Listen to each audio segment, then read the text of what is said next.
Bonsoir. La guerre qui fait rage en Bosnie va-t-elle s'étendre au Kosovo et à la Macédoine?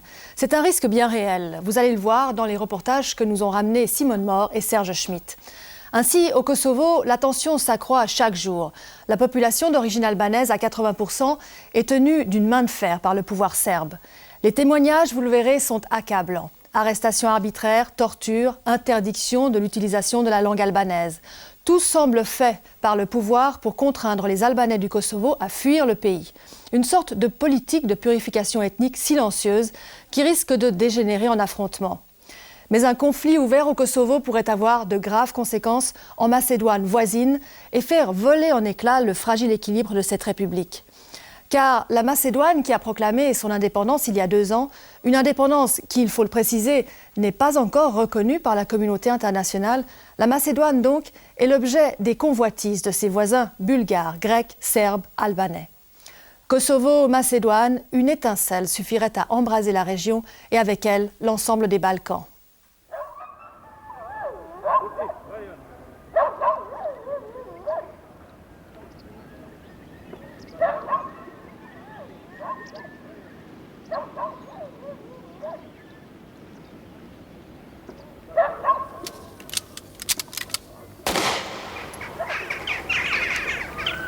Kosovo, en français, la plaine des merles.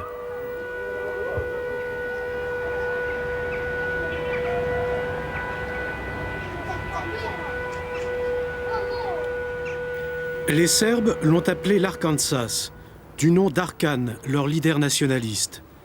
Car pour les Serbes, ici, c'est le cœur de la Serbie, bien que la population soit à 90% d'origine albanaise.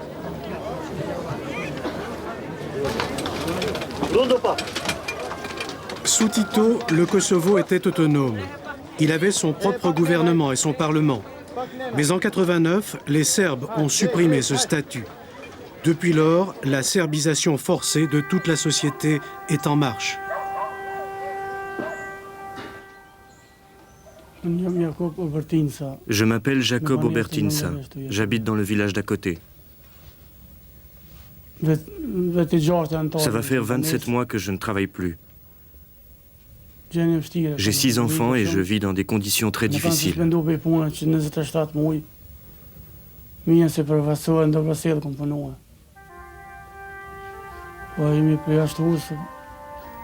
Les Serbes nous ont renvoyés parce qu'ils voulaient une usine ethniquement pure, une usine serbe. Alors on a été chassés et nos places ont été prises par des ouvriers serbes. J'ai travaillé pendant 17 ans. J'ai 6 enfants. Aujourd'hui, nous vivons grâce à l'aide de l'organisation de Mère Teresa. Mais c'est vraiment très difficile.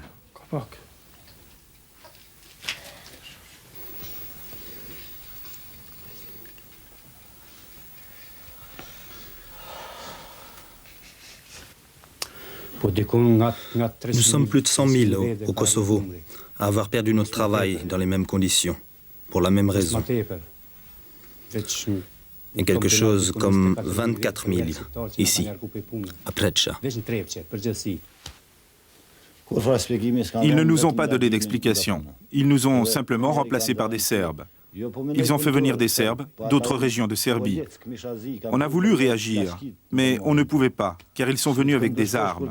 On a aussi porté plainte, mais ici, aucun juge ne veut s'occuper des Albanais. Même si je voulais travailler maintenant à la mine, je n'en serais plus capable car on m'a torturé.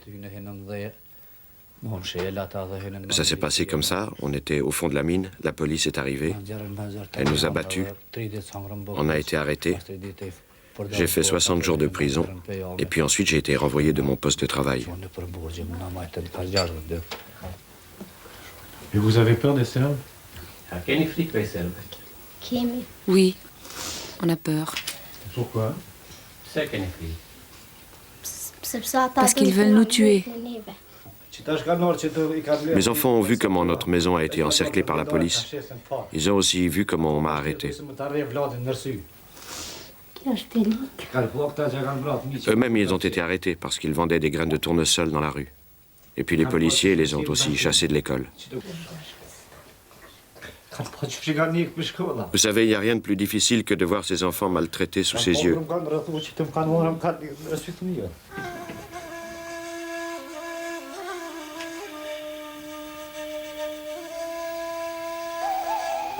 S'ils savaient que vous êtes là, les policiers viendraient tout de suite et ils encercleraient la maison. Ce jour-là, la police n'est pas venue. Mais nous avons compris que tous ceux qui témoignaient devant nous faisaient preuve de beaucoup de courage tant la répression est immédiate et féroce au Kosovo. À la campagne aussi, la population d'origine albanaise est l'objet de brimades répétées et de sévices graves de la part des voisins serbes comme de la police.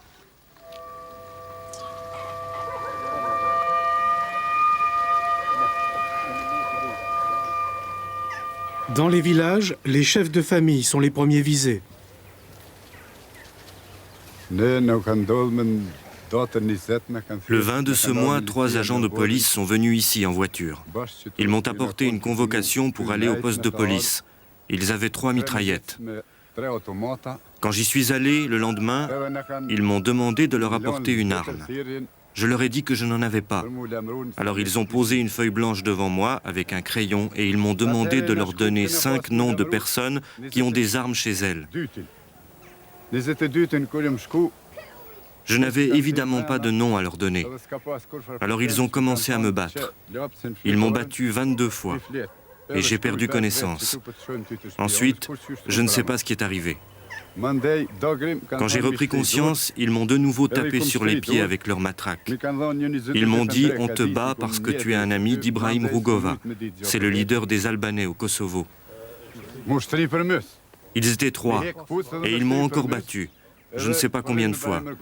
Et j'ai de nouveau perdu connaissance. Quand je suis revenu à moi, ils m'ont alors donné une nouvelle convocation, en me demandant de revenir au poste dans quelques jours avec des armes ou des noms de gens qui possèdent des armes. Mais j'irai pas. Je me cacherai chez des amis pour ne pas être battu une nouvelle fois. Le but de la police est de nous faire peur pour que nous quittions le pays. Ils veulent donner nos terres et nos maisons aux Serbes. Ils trouvent que les Serbes ne sont pas assez nombreux dans le pays.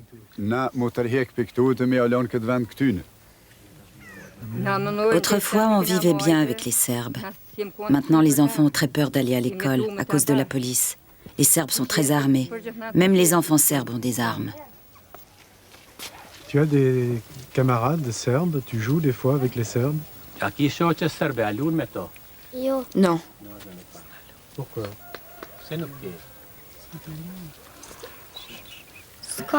Je n'en ai pas.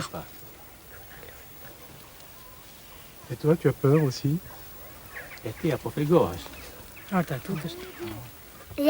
Oui.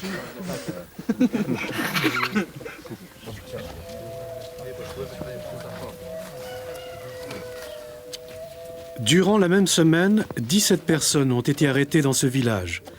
Dans les mêmes circonstances, et le même scénario s'est reproduit depuis le début de l'année un peu partout au Kosovo. Ce père de famille a 60 ans, 6 enfants, dont 2 qui sont partis en Suisse pour échapper au service militaire qu'ils auraient dû faire dans l'armée serbe.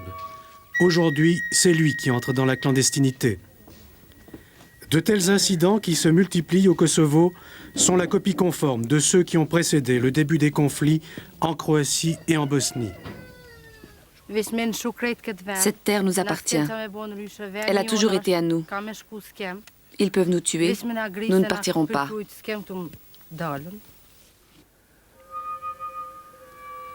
La répression serbe au Kosovo se manifeste parfois de façon plus brutale encore.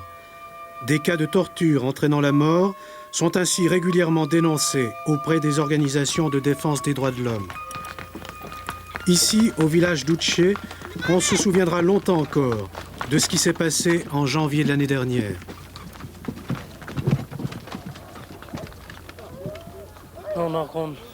Ce jour-là, ma mère pétrissait son pain. Elle a vu une voiture de police qui s'arrêtait près des enfants qui allaient à l'école. Elle est tout de suite venue nous dire, à moi et à mon père, que la police arrêtait les enfants. Alors on est immédiatement allé voir ce qui se passait. Mon oncle et l'un de nos voisins sont venus aussi. On leur a dit de ne pas emmener les enfants, que les enfants n'avaient rien fait. Et les policiers étaient en colère. Ils ont voulu s'emparer de mon père et du voisin, mais ils ont résisté. Alors les policiers ont tiré sur eux et sur les autres. Mon père et le voisin ont été grièvement blessés et ils sont morts quelques jours plus tard, à l'hôpital.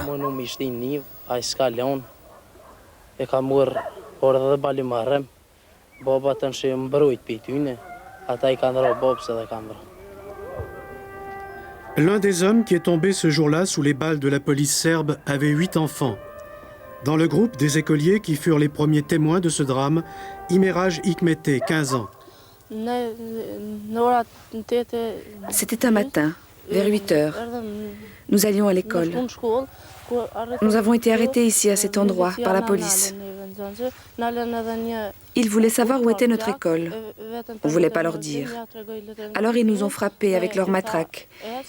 Ils nous ont braqués avec leurs armes, des fusils automatiques. Ensuite, ils nous ont forcés à nous aligner contre la haie. Alors les voisins sont venus pour nous défendre. Mais la police s'est disputée avec eux. Et puis ils ont tiré contre eux et ensuite contre nous. On a eu très peur, on est tombé par terre, puis on s'est enfui. Et puis la police est partie rapidement, avec la voiture.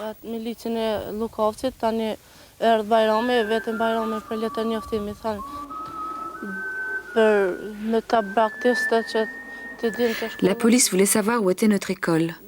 Parce qu'ici, au Kosovo, il n'y a que les Serbes qui vont à l'école officielle.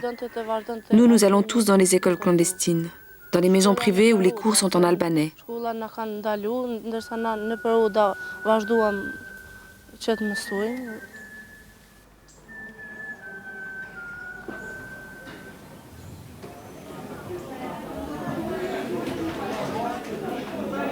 La serbisation commence à l'école.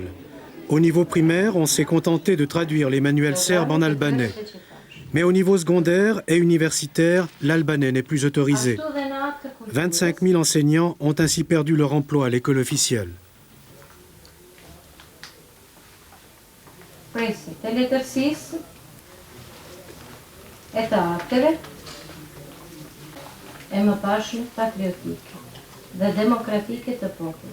Conséquence de cela, les ressortissants albanais ont boycotté les cours et ils ont mis sur pied un impressionnant réseau d'écoles clandestines.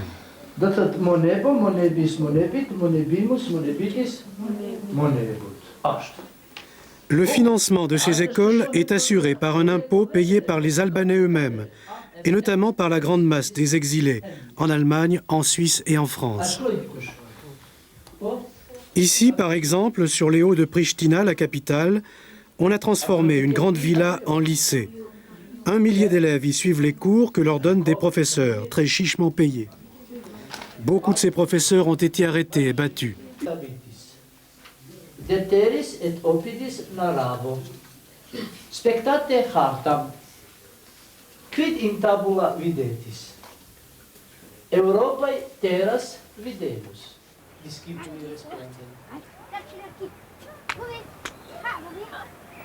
Afin de parer à une éventuelle intervention de la police, des enfants font le guet à tour de rôle non loin de l'école. À la sortie des cours, on recommande aussi aux élèves de dissimuler leur matériel scolaire et de rentrer discrètement en petits groupes à la maison. À Pristina et dans l'ensemble du pays, les licenciements d'employés albanais sont aujourd'hui systématiques un peu partout, à commencer par l'administration, l'appareil judiciaire et la police, où il n'y a pratiquement plus de ressortissants albanais. Et cela se fait sans le moindre recours possible.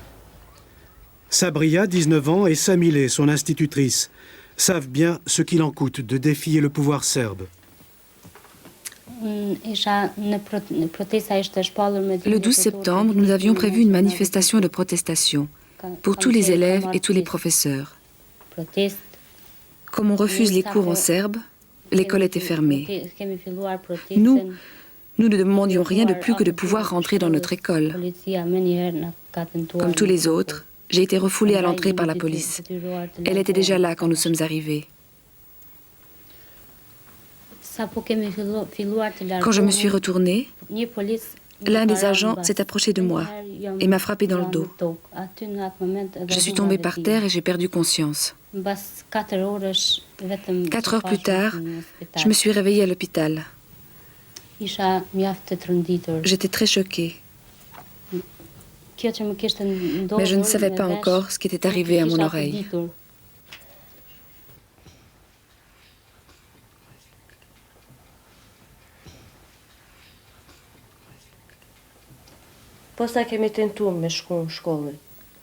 Ce jour-là, la manifestation était prévue pour midi. Mais la police qui avait été prévenue est intervenue avant. Lorsque nous l'avons vue, nous avons voulu repartir. Alors je me suis retournée, mais un policier m'a frappé par derrière. Il m'a étranglée et m'a jetée par terre.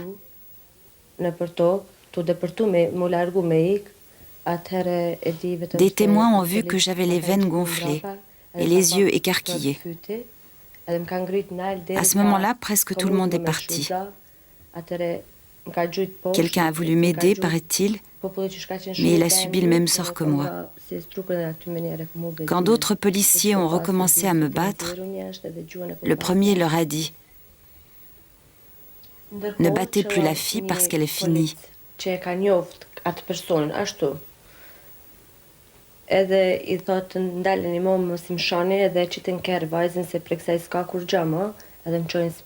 Ensuite, on m'a emmenée à l'hôpital, où on a dit que j'avais eu un accident de voiture. La police a dit à l'hôpital que j'avais été écrasée par une voiture.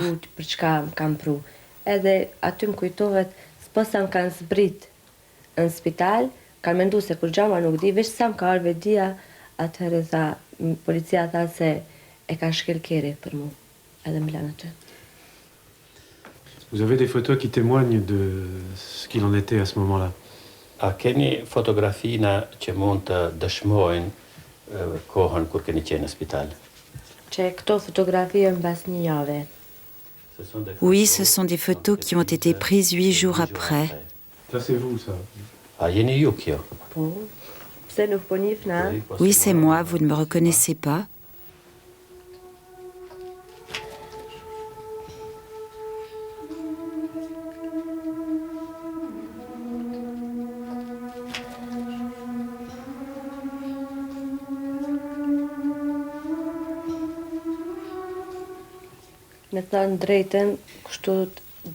Je n'ai pas peur pendant la journée, mais j'ai peur la nuit.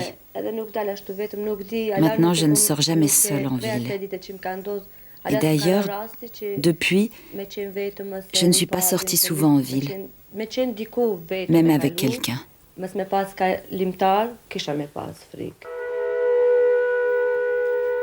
On pourrait multiplier de tels exemples. Des syndicalistes, des avocats, des étudiants, des paysans ont été battus et torturés par la police serbe. Il n'y a pas aujourd'hui au Kosovo une seule famille albanaise dont un membre au moins n'ait pas eu un jour maille à partir avec la police.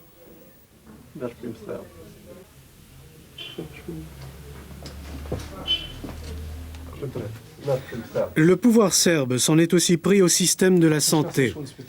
Durant l'été 90, les autorités ont décrété des mesures d'urgence. Ces mesures ont eu pour conséquence le licenciement de près de 2000 professionnels de la santé, tous albanais.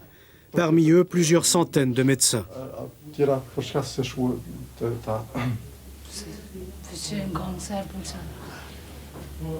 ne suis pas allé à l'hôpital parce que c'était des médecins serbes. Je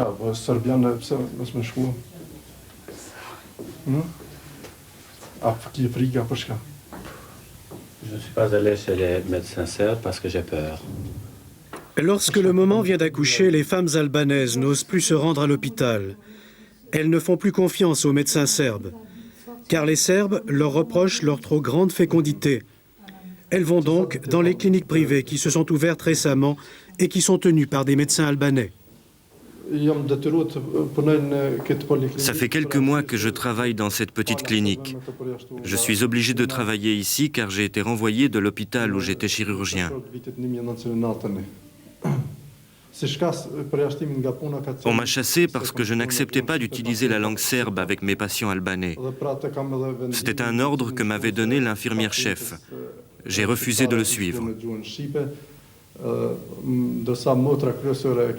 J'ai continué à écrire mes ordonnances et ma correspondance en albanais, parce que selon le droit international, le malade doit pouvoir s'entretenir avec son médecin dans sa langue maternelle.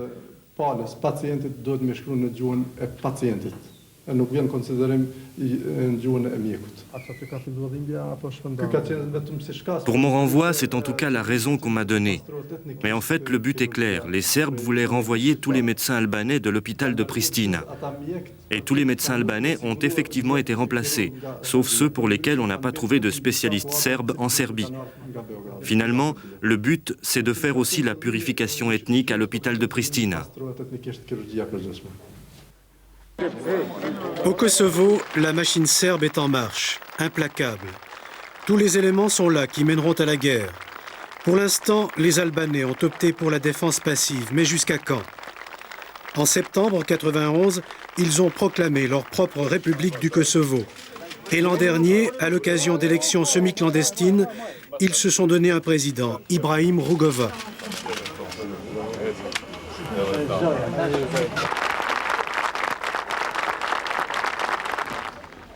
L'homme fort de la Serbie au Kosovo, Arkan, député à Belgrade, chef d'une milice paramilitaire, celui qu'on a surnommé le boucher de Bosnie, s'était alors contenté d'ironiser. Oh, he's a tourist. We have no government. He's a tourist here, Albanian tourist. He's going back to Albania soon. Monsieur le Président, nous sommes ici depuis une semaine. Nous avons fait une constatation toute simple, c'est que le peuple albanais du Kosovo est aujourd'hui soumis à une véritable oppression, à une véritable situation d'apartheid. Pensez-vous que le peuple albanais va supporter cela longtemps? Jusqu'à maintenant, nous avons réussi avec cette politique de résistance, je dis politique non violente, organiser notre vie, la vie de communauté, de majorité albanaise ici. Mais l'oppression, ces répressions quotidiennes, il se continue et c'est très difficile, très dur, mais c'est le seul choix. S'il arrive quelque chose, quel conflit ou quel s'ouvre un front de la guerre par les armes, sera très tragique, premièrement pour les Albanais et pour les autres ici, parce que nous sommes sans aucune défense, sans aucune possibilité de se défendre, de s'organiser. D'autre côté, nous avons l'armée ex-yougoslave, la police serbe, les groupes paramilitaires qui sont encore sous la surface, et aussi des citoyens serbes qui sont bien armés et qui maltraitent maintenant les Albanais. Vous connaissez la situation dans l'ex-Yougoslavie, en Bosnie, en Croatie. L'attitude des Serbes est telle qu'on peut penser qu'ici aussi la guerre viendra de leur propre initiative. Bien sûr, cela dépend de la lutte de pouvoir à Belgrade, de front de la guerre en Bosnie et maintenant aussi de nouveau en Croatie. Si la communauté internationale et nous n'arrêtent pas cette machine de la guerre serbe, il est possible qu'un jour elle va arriver à Kosovo, en Macédoine et dans toutes les régions des Balkans.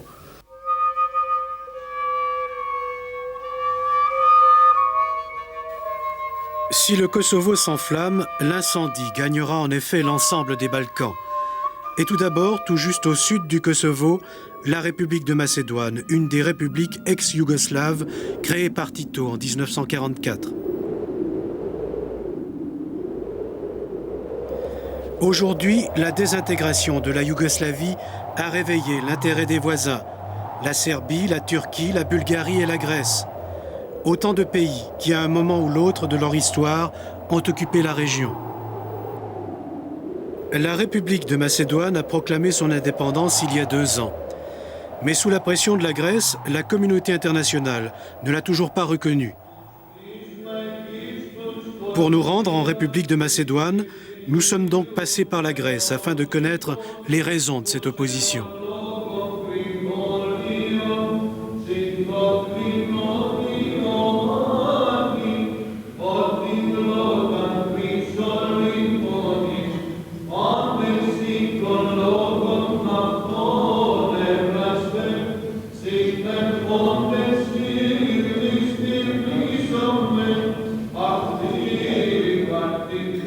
À Florina, dans le nord de la Grèce, on célébrait ce jour-là, en présence des représentants de l'armée et de la police, la fête des saints Jean, Basile et Grégoire.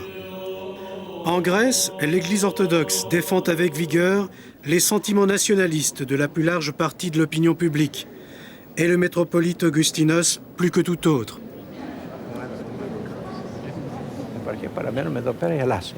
La Macédoine, vous savez, c'est la Grèce. C'est la Grèce. Elle existe depuis Alexandre le Grand.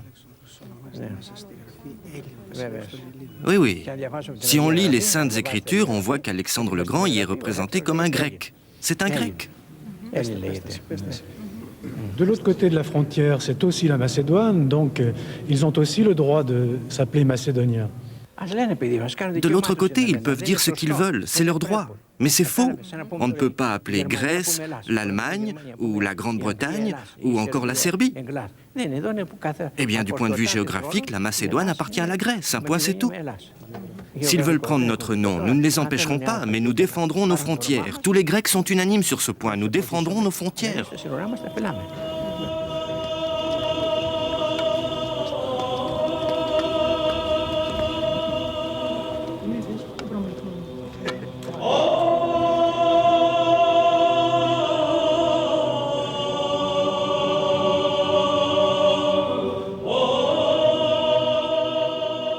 De Florina, la route qui conduit de Grèce en République de Macédoine semble aujourd'hui ne mener nulle part. Plus personne ou presque ne l'emprunte. La Grèce a très sensiblement réduit ses échanges et elle exige désormais un visa de ses voisins. De l'autre côté de la frontière, en République de Macédoine, on s'en désole et on s'en inquiète.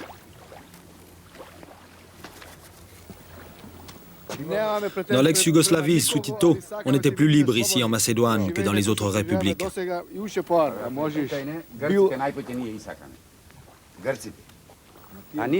S'il n'y avait pas les Grecs, on n'aurait pas de problème. Nous, on n'a pas de prétention à l'égard de personne. On aimerait simplement vivre librement, vivre comme avant. Autrefois, on était toujours ensemble avec les Grecs, on allait au restaurant. Pour les fêtes, ils venaient ici, à Ohrid. Nous, on allait chez eux jusqu'à Thessalonique. Maintenant, ils ne veulent plus de nous. Les Grecs aimeraient nous diviser. Ils aimeraient qu'on partage la Macédoine. La moitié à la Grèce, la moitié à la Serbie.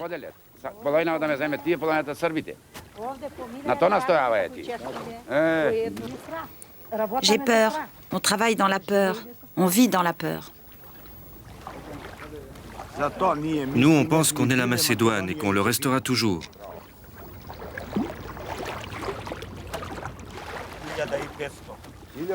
Sous Tito, la Macédoine était déjà la plus pauvre des républiques de l'ex-Yougoslavie.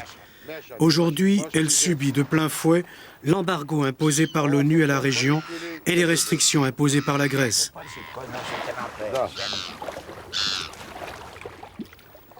Ohrid, qui fut autrefois un centre touristique renommé, est maintenant déserté. On y craint les risques de guerre.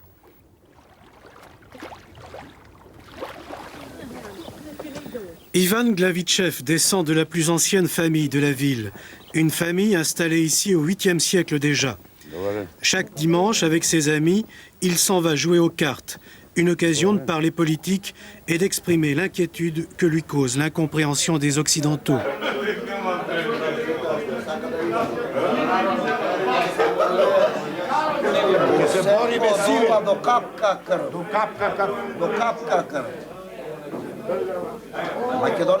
La Macédoine existe depuis longtemps et elle continuera d'exister. Personne ne peut autoriser qui que ce soit à changer le nom de la Macédoine. C'est pas possible.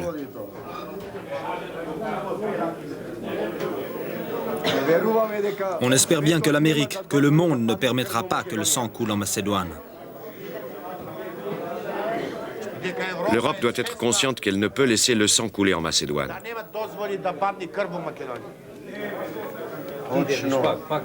L'Europe est aussi responsable du fait que la Grèce joue comme ça avec nous. C'est l'Europe qui est responsable, c'est pas la Grèce.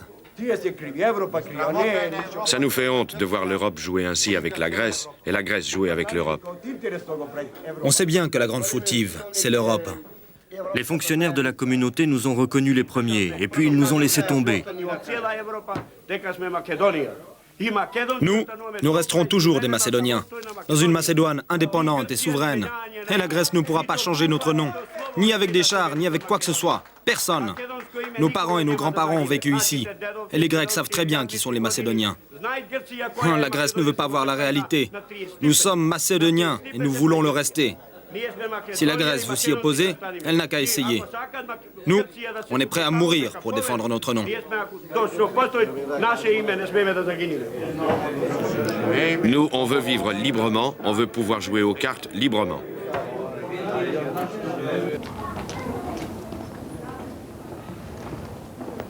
Une commission de juristes européens, la commission Badinter, avait en janvier 92 conclu que la Macédoine répondait aux conditions posées pour sa reconnaissance.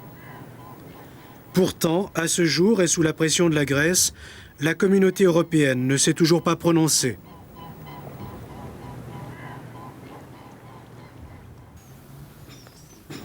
La Macédoine, c'est un incroyable mélange d'ethnies et de cultures. On y trouve en effet, aux côtés des Macédoniens de souche, des citoyens d'origine albanaise, turque, bulgare, tzigane. Des Serbes aussi dans le nord du pays.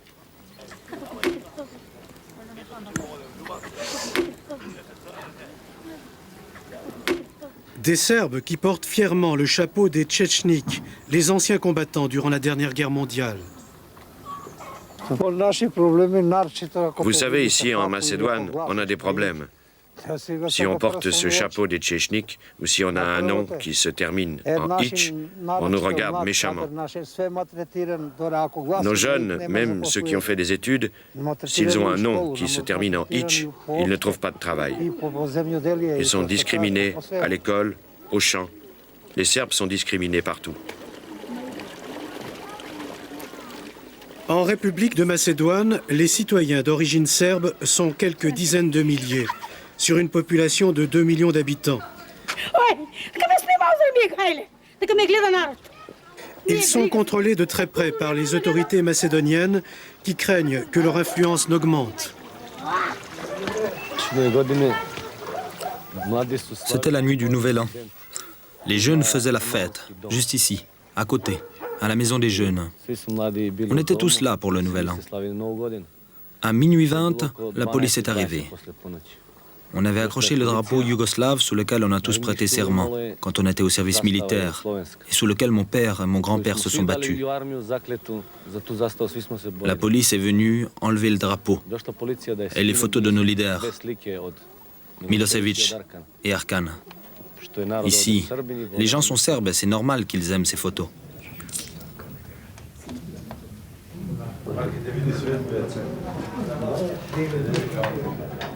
À Kučevište, les villageois s'étaient réunis pour la fête de leur saint patron.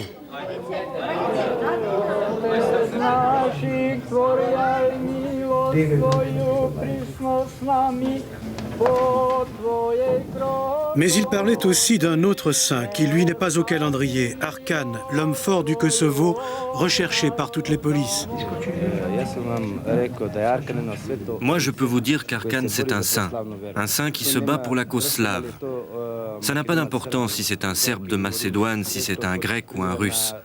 L'important, c'est qu'il se bat pour la cause des Slaves.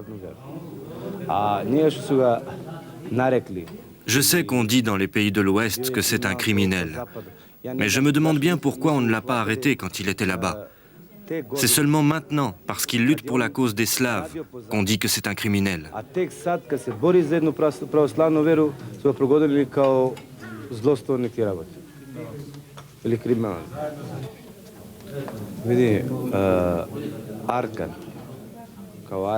Arkan, pour nous, c'est un exemple. C'est un combattant de l'orthodoxie. On sera toujours derrière lui. Il est pour les Slaves. Regardez ce qui se passe en Croatie. C'est le premier là-bas qui s'est lancé dans la lutte pour nous défendre. On ne peut pas imaginer de voir quelque part le peuple serbe qui souffre et de ne pas voir Arkan à ses côtés.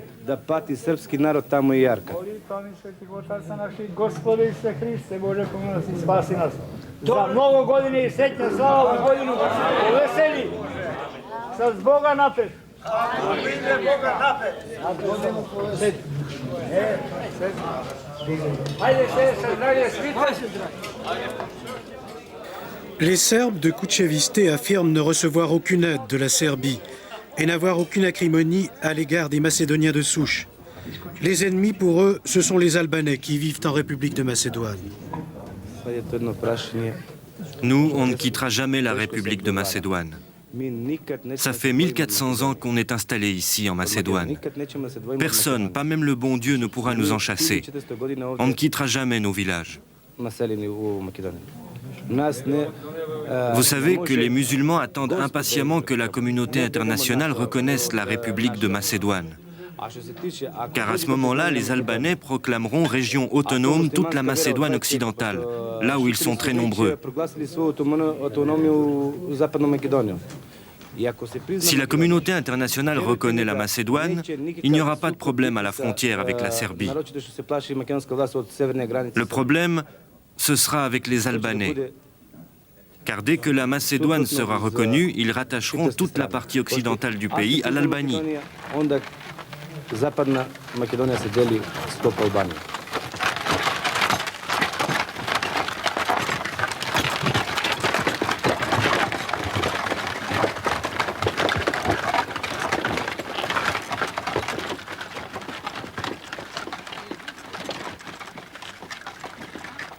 En Macédoine, la coexistence de toutes ces importantes minorités ethniques est l'un des grands problèmes auxquels le gouvernement doit faire face.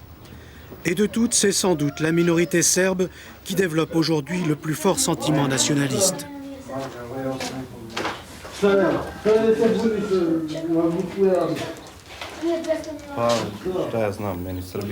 On veut sauvegarder notre sentiment serbe, la conscience de notre origine serbe. On a de vrais sentiments pour la Serbie. D'ailleurs, aujourd'hui, la vie est meilleure en Serbie qu'ici. Ici, c'est la crise. Je n'ai plus d'approvisionnement. On sent beaucoup plus les sanctions internationales ici, en République de Macédoine, qu'en Serbie. Je viens d'un autre village, mais je suis serbe aussi.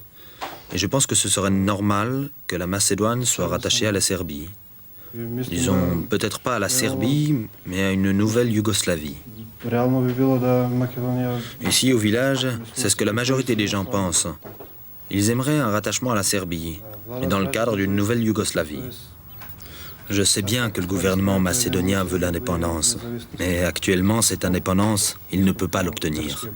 À cause de la propagande de la Grèce, et puis la France et la Norvège sont du même avis.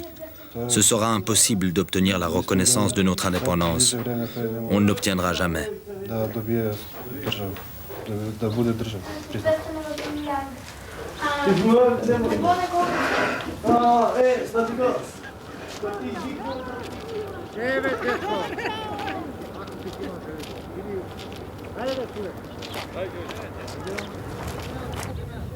Jusqu'ici, seule une petite dizaine de pays ont reconnu la République de Macédoine, au premier rang desquels la Turquie, la Russie et la Bulgarie.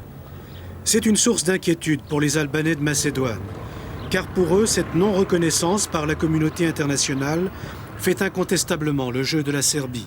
La Serbie toujours a cru, même maintenant elle croit que la Macédoine c'est un territoire serbe, que la Macédoine c'est la Serbie du Sud.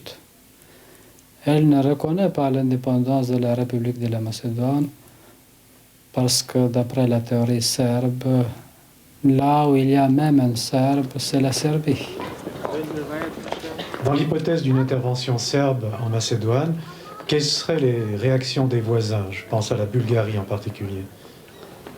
Premièrement, ça dépend des Macédoniens. Si les Macédoniens réagiront, alors je crois que même la Bulgarie et l'Albanie réagiront. Mais si les Macédoniens acceptent l'occupation, alors ça sera un autre thème. Ça sera le problème des Albanais qui vivent en Macédoine.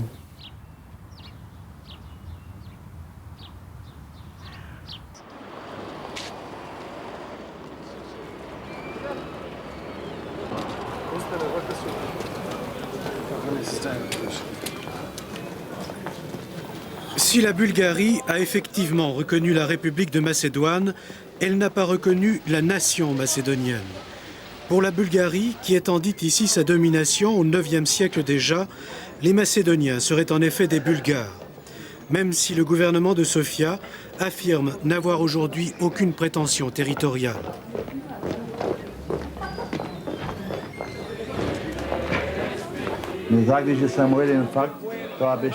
À la veille du Nouvel An l'année passée, je suis allé en Bulgarie, à Sofia. Quand j'ai demandé mon chemin à la police, quelle route il fallait prendre pour la Macédoine, ils m'ont obligé à parler en bulgare. Ils m'ont dit que j'étais bulgare et que la prochaine fois, je devrais dire Bulgarie et non pas Macédoine. J'ai dû payer 150 Deutschmark d'amende pour les avoir dérangés. Mais je leur ai quand même dit, mon pays c'est la Macédoine, et ce sera toujours la Macédoine. C'est pas le drapeau de la Macédoine, c'est le drapeau de notre parti, le drapeau d'Alexandre le Macédonien.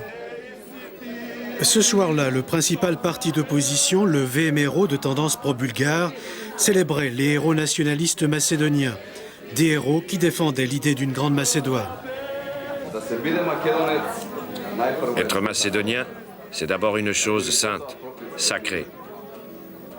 Être macédonien, c'est ensuite être maudit. Maudit et toujours angoissé. Nous sommes macédoniens car nous parlons macédonien. Être macédonien, c'est être triste comme Thessalonique sous la neige.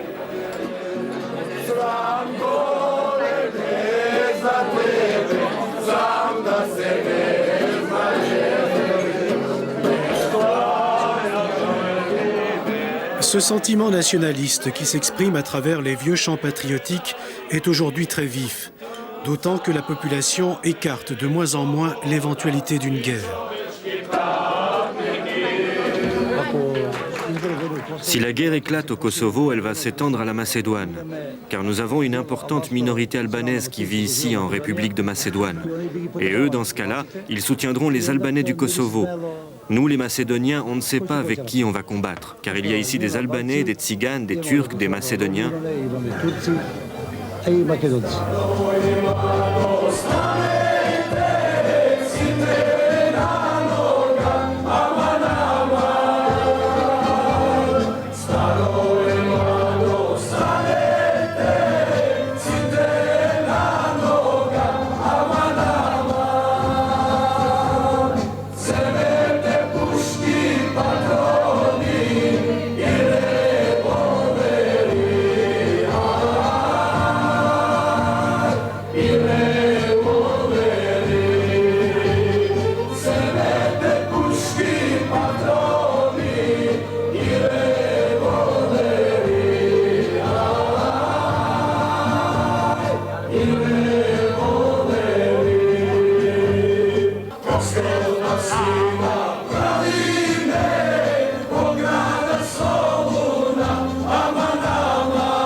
Aujourd'hui, en République de Macédoine, la peur, l'angoisse du lendemain ont remplacé la joie et l'espérance qu'avait suscité la proclamation de l'indépendance.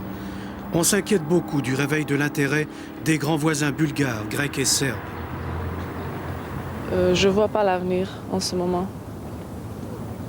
Le seul avenir qu'on peut imaginer, c'est la guerre. On dit que la guerre va arriver avec le printemps prochain.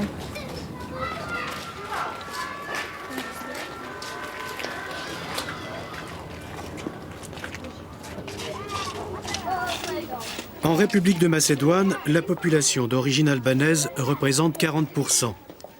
Majoritaire dans certaines régions de l'ouest du pays, elle l'est aussi dans les quartiers populaires de Skopje. Contrairement à leurs frères du Kosovo, les Albanais de Macédoine ont désigné leurs députés au Parlement. Ils ont même 5 ministres au gouvernement. Mais ils estiment n'avoir pas encore obtenu l'égalité de traitement à laquelle ils aspirent.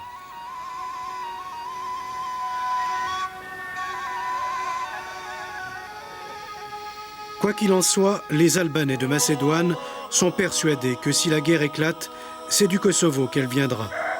On en perçoit déjà les prémices, notamment dans ce village partagé en deux. Le Kosovo, c'est à moins de 100 mètres d'ici, près de cette maison. Les soldats serbes ont divisé notre village en deux. En fait, on ne sait pas très bien où se trouve la frontière. Avant, il n'y en avait pas. Il n'y avait pas de frontière entre le Kosovo et la Macédoine. C'est les soldats serbes qui ont décidé que ce serait ici. Les soldats macédoniens voulaient construire un poste d'observation à 500 mètres d'ici, mais ils n'ont pas pu. Ils sont toujours là-bas, au milieu du village. Les soldats serbes les en ont empêchés.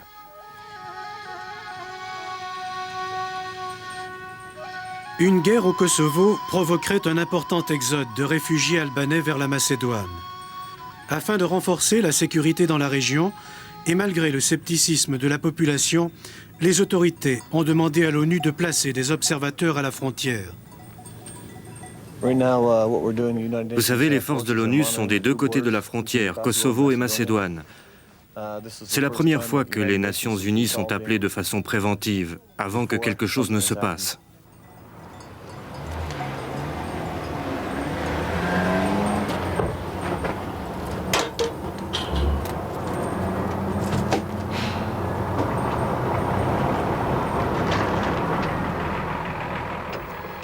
La présence de ces quelques observateurs de l'ONU n'empêche pas les soldats serbes du Kosovo tout proche d'agir à leur guise et de terroriser la population de ce village frontalier. J'ai de la famille de l'autre côté de la frontière. Il y a mon père, mes frères, mes sœurs. Mais j'ai des sœurs de ce côté-ci aussi. Les soldats serbes nous empêchent d'aller là-bas si on n'a pas de papier d'identité. On ne peut pas traverser si on n'en a pas. On ne peut même pas sortir de la maison sans carte d'identité. Les soldats serbes sont toujours devant la porte. Les voilà là-bas. Vous entendez? La nuit, ils restent là-bas. Ils font du feu toute la nuit.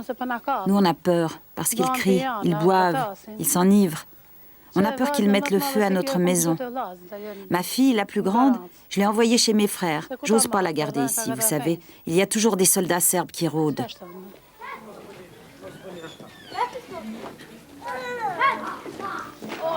En République de Macédoine, on suit avec une attention constante l'évolution de la situation au Kosovo voisin.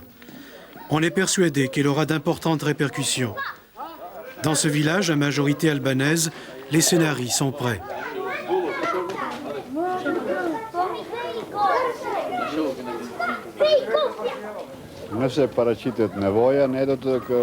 S'il le faut, nous demanderons de l'aide à l'étranger.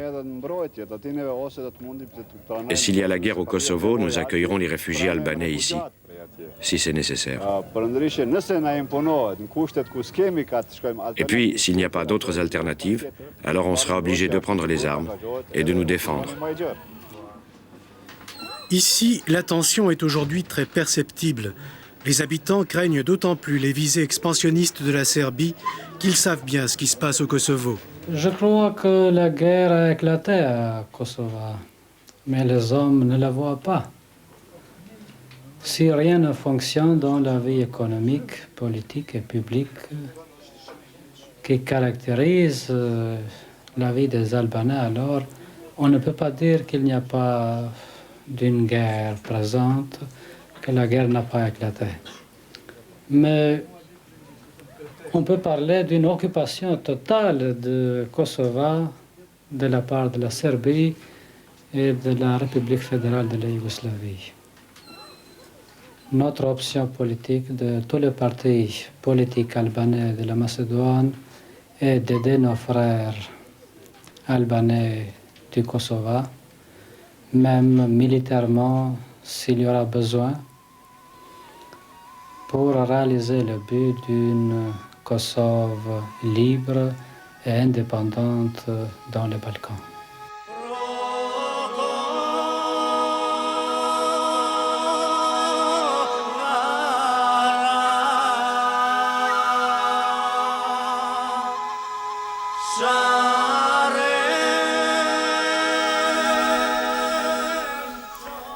Bien sûr, nous n'en sommes pas encore à la guerre, mais la situation est explosive, vous l'avez vu, et le risque d'internationalisation du conflit existe bel et bien.